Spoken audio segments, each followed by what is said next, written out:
পশ্চিম কাটিগড়ার বর্ণাঢ্য এলাকা পরিদর্শনে মণ্ডল বিজেপির প্রতিনিধি দল। আজ বিজেপির পশ্চিম কাটিগড়া মণ্ডলের এক প্রতিনিধি দল বন্যাক্রান্ত নাতানপুর, রংপুর, মহাদেবপুর, সরসপুর, চণ্ডীপুর এলাকা সহ আশ্রয় শিবিরে গিয়ে বানভাসীদের খোঁজ খবর নিয়েছেন। তারা বানভাসীদের সঙ্গে কথা বলতে গিয়ে বলেন, আতঙ্কিত হওয়ার কোনো কারণ নেই, আমরা পাশে আছি। প্রতিনিধি দলে ছিলেন মণ্ডলের সভাপতি তথা প্রাক্তন জেলা পরিষদ সদস্য সুব্রত চক্রবর্তী, মণ্ডলের সহ সভাপতি সুকুমার দাস, শক্তি কেন্দ্র প্রমুখ যথাক্রমে রমাকান্ত নমশূদ্র, মাধব দে লস্কর, রাজন দাস প্রমুখ। পরে সুব্রত চক্রবর্তী জানিয়েছেন 627 এলপি স্কুলে বানভাসীরা আশ্রয় নিয়েছেন। আশ্রয় নেওয়ার জন্য অনেকেই আইবিবি সড়কে তাম্বু দিয়েও ঘর বানিয়েছেন।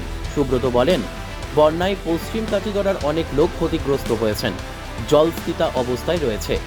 আশ্রয় শিবিরে রিলিফ পাঠানোর জন্য তিনি প্রশাসনের সঙ্গে কথা বলে ব্যবস্থা করবে বলে আশ্বাস দিয়েছেন সুব্রত চক্রবর্তী। গুমরা থেকে আশিক উদ্দিনের রিপোর্ট, নববার্তা টুডে। अच्छा अच्छा अच्छा ठीक है रही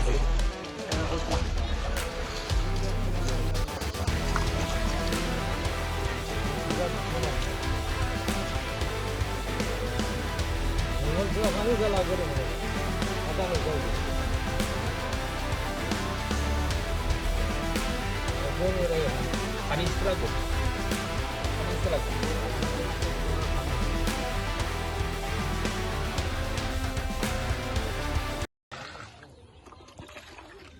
সারা উপরে মানুষ নেই। রামটা 3 দিনে সিরা খাইছে 2 দিন। গতকালকে দিন আগের দিন রাত্রে কোনো মতো ভাত খাই কাম করে আজকে